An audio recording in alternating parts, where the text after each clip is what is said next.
Okay. Yeah, so we're still focusing on the Beinoni, since this is the goal of this entire book, which is also called Sefer Shebeinoni, the book of Beinoni, of the in-betweeners. The Beinoni, just to repeat, is is the one that has full control over his animal soul. His divine soul is really is in the driver's seat, and the animal soul may be very much alive, but it has zero power over the Beinoni's actions, speech, and most of his thoughts. He can appear in his thoughts, but he can also push off those animal souls, the thoughts of the animal soul, with these two hands. If you recall, that's how he said, "Shtei yadayim."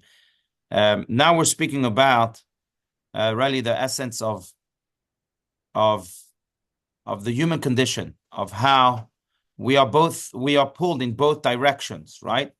There's by the way, we just read that yesterday in the portion of Noach, where God says that he realizes ki yetzer leva adam ra min orav. Remember that verse? That the inclination of man is evil from his youth. The inclination of the heart of man. Inclination, yetzer leva adam. In us, there are two inclinations that pull us in two very different directions. Now, when we give in, and this is really the last thought here, when we give in to the animal soul's inclination, which exists from our youth, as the Torah stated yesterday, Minorav.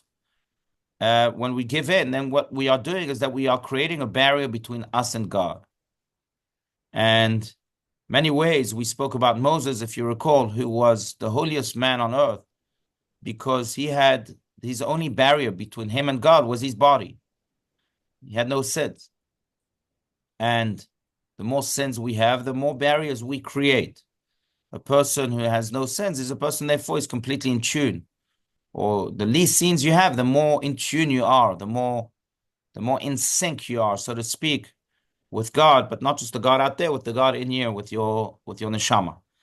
That's the idea that we've shared here on page 28. Let's continue. Bottom of page 28. No, my real desire. Does anyone want to read? Ugh. Go ahead. I'm sorry. I have to. I don't even know. Anybody?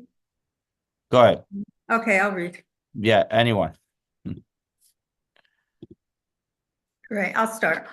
Please, yes. Okay, no, my real desire is to unite my nefesh, ruach, and neshama with him through investing them in his blessed three garments, namely in action, speech, and thought dedicated to God, his Torah, and his commandments, by virtue of the love of God that is hidden in my heart, as in the heart of all Jews who are called lovers of your name.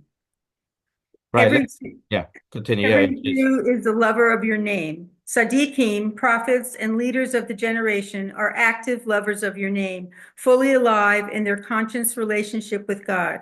Yet the entire Jewish people are lovers of your name, at least passively, unwilling in any way to cut themselves off from God. Every Jew has hidden in his heart at such a depth, perhaps that he is unaware, a love so powerful that even Just even finish most going. Yeah. even the most unworthy among the worthless is capable of sacrificing himself for the sanctity of God. Right. So we are deeply aware, consciously or not, or subconsciously, but we're deeply aware because of our neshama. Then when we sin, we are creating this barrier between us and God. And really, the deepest desire of our neshama is not to create that barrier. And in many ways, even afilu bishat hachet hayta be'amana ito, as the Talmud says, that even when a Jew sins, he still feels a little bit bad because deep inside he knows that that's not the right path and it's not what he wants to do. Deep inside, we do want to do is, as he says here, be completely one. Nefesh, ruach, and neshama, those three levels of the soul that are part and parcel of us in this world, that they need to be completely one with him. And that we love God so much that really we don't want to sin. Sometimes it's just that the physical side of us, the animal soul of ours, gets the better of us. But deep inside, we have to realize that a true desire, a soul's true desire, is to be one with God. By the way, we see that in so many ways. But I have the fortune of seeing that as a rabbi all the time. That people who may not seem, at least, connected too much to their Judaism, or people who may have even been labeling themselves one way or the other. Some people, I just despise this label called secular Jew. I don't think there's such a thing. But people, I'm a secular Jew, but I'm still interested. Where does it come from? It simply comes from this, what we're speaking about, this essence of the soul that is deeply in love with God and may be dormant, but at one point or another, it awakens. And when it awakens, it creates wonders, because that's when finally our innermost desire is revealed to be one with God. It's interesting, because if you walk into a church and you ask a person at the church on a Sunday, do you believe in God? He'll tell you, of course I am. That's why I'm here. If you walk into a mosque and you say to the worshiper there, do you believe in God? He says, of course. Or in Allah, he'll say, of course, that's why I'm here. Now walk into a synagogue Hmm. and ask someone, do you believe in God? I'll tell you the answers you'll get. Maybe a person will say yes, the other one will say, well, not really. I mean, I'm a cultural Jew. I'm a Hmm. universalist. I'm here for the experience. So then why are you in a synagogue? There's no real answer. The only answer is exactly what the Tanya is saying here.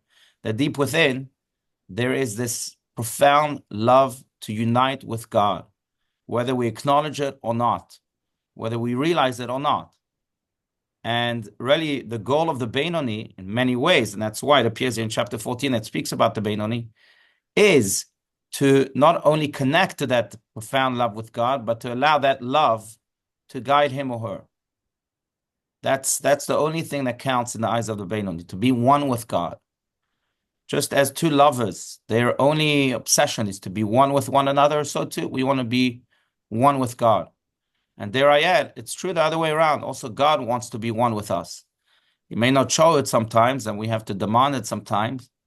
But he too, the Baal Shem Tov would say that we are like the love that God has for us is like the love that God has is like the love that a parent has for his only child that was born to him or her at, during the later years while that parent was elderly.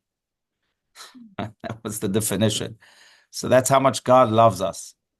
But it's a two-way street. We love God too, and we may not recognize it sometimes. And I can tell you many, many stories about it, but these words should really not only remind us that we love God, but remind us that we have to follow God. That also explains, if you think about this, there is a commandment to love God in the Torah, right? We say it every day in the Shema.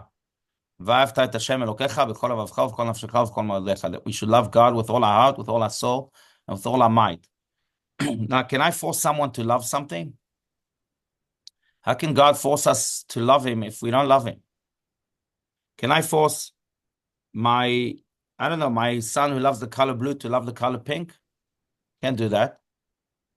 Can I force someone to love, I don't know, cucumbers if they don't like cucumbers? How can God tell us to love him if we don't love him, if it's not part of us? But that's the idea. It is a part of us. It's innate. No, we need to do is to reveal it. I can't force someone to love something that's outside of him. If it's a love that's outside of him, you're right. I can't force someone to love cucumbers. But if it's a love that's within me or within that other person, then it's a love that needs to just be revealed. And therefore, I can command that person love because it's in you. It's already a part of you. And that's why God tells us, reveal that love. It's not commanding us to find some new love and try to connect it. No, it's in us already. So just reveal it. So why do you think people don't admit it? Do they think it's a weakness or something? I think everyone is different. Some people, it's the challenges of life. Some people really suffer, Mm-hmm. um, and some people, it's their ego. Mm. Could be many, many reasons. Some people, it's just the business of life. They have no time for God. Hmm. Um, Depends. So many reasons. But it's a good question.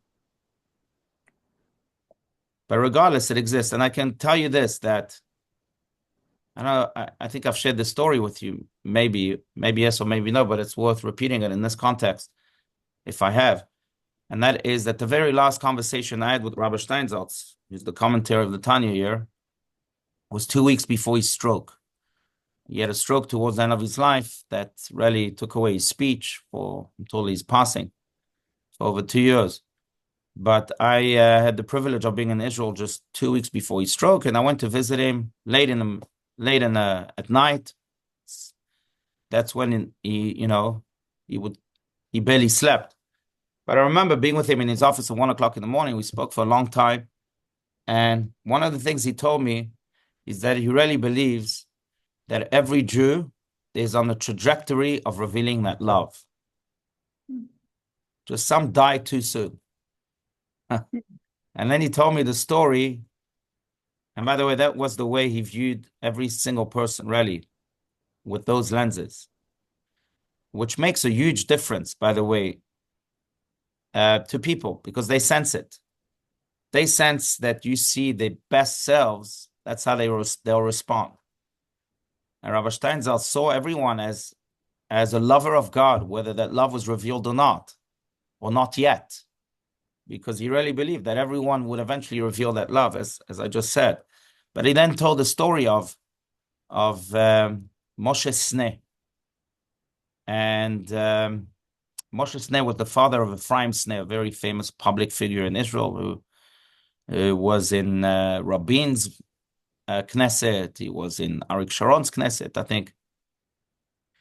But Moshe Sneh was a man who was a deeply communist Jew, who then became a very Zionist, quote unquote, secular Jew. As we said, I despise that label, but that's how he at least defined himself. And at one point, he had to have a conversation on TV with Moshe Sneh. So Rabbi Steinsaltz tells me that in the break of this conversation, as they're on live TV, during the break, he goes to Moshe Sneh and he says, Moshe, you remind me of another Jew by the name of David Rosenbaum, who was also stage one. He was a very communist Jew. Stage two, he was very Zionist, but yet not observant, at least seemingly. And then he became stage three of his life. He became very connected to God, to this love that we're speaking about. So he tells Moshe, you've had stage one. You've also had now stage two. When is stage three coming? And Robert Stans told this to me with tears. And he said, Moshe Sneh became very serious. And he told Adin, stage three is much closer than you think. Moshe then, shortly after this TV interview, died. They never got to stage three. But before he died, he asked to have a kosher funeral to make sure that everything goes well. And Rabbi Steinsaltz says, you see, some people die too soon, but everyone is on that trajectory. So, yeah. And it's true. I have a glimpse into that quite often. Yeah, people think that money will bring them happiness, that traveling the world will bring them happiness, that who knows what. But it's not until we connect to that deep love that we have for God that we can really become happy. Anyway, let's continue. Unless there's more comments, please. Comments, disagreements. Okay, let's continue. Now we're now top of page 29. There are innumerable accounts of individuals who throughout their lives regarded Torah and the commandments as irrelevant, who were utterly apathetic to what should be done and what not. But when the moment of truth arrived, they sacrificed themselves to sanctify God's name. Every Jew, even the simplest, most unlettered, totally ignorant of Torah and commandments and oblivious to the love and awe of God, is still a lover of your name. True, his love of God is concealed, invisible during his lifetime. But when the ultimate test presents itself, he will forfeit his earthly existence rather than be separated from his source. Unfortunately, sadly, we don't lack examples of that throughout our history, whether it's during the Spanish Inquisition or during the Holocaust, or even now, October 7th, and the year that we just experienced. That, people judge so quickly, and we see sometimes Jews that seem so disconnected. But when push comes to shove, they were the first ones there in the southern villages on October 7th to save their fellow Jews.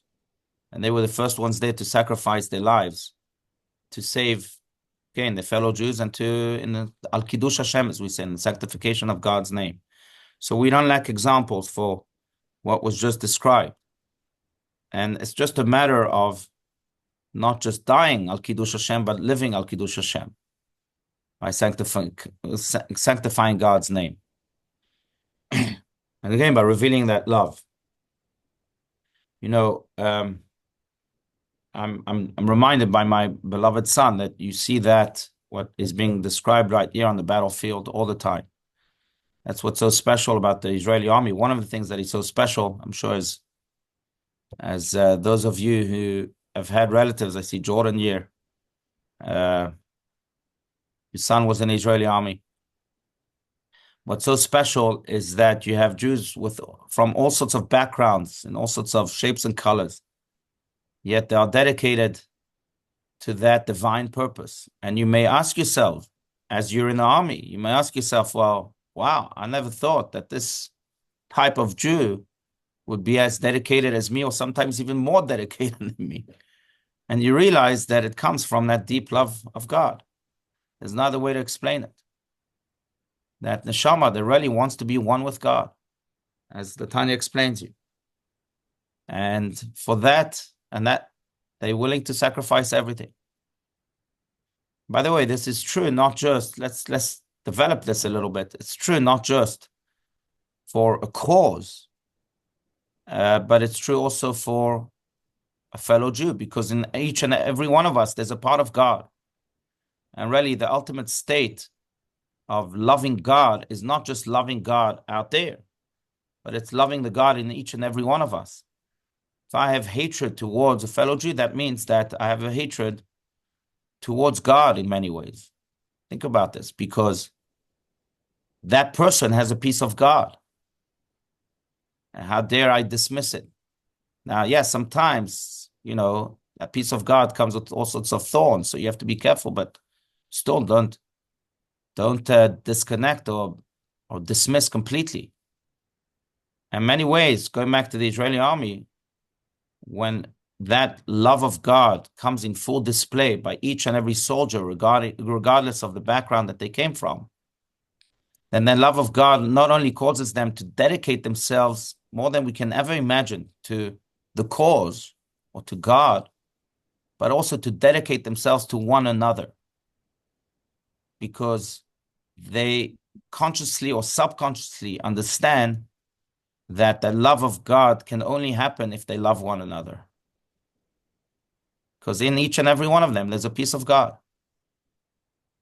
So they almost happens flowingly, naturally, in that mode. And it's true. If you really love God, you love his children. So it's to widen the conversation, to widen this idea, I think that's true for Ahavat Israel, what we call loving our fellow as ourselves.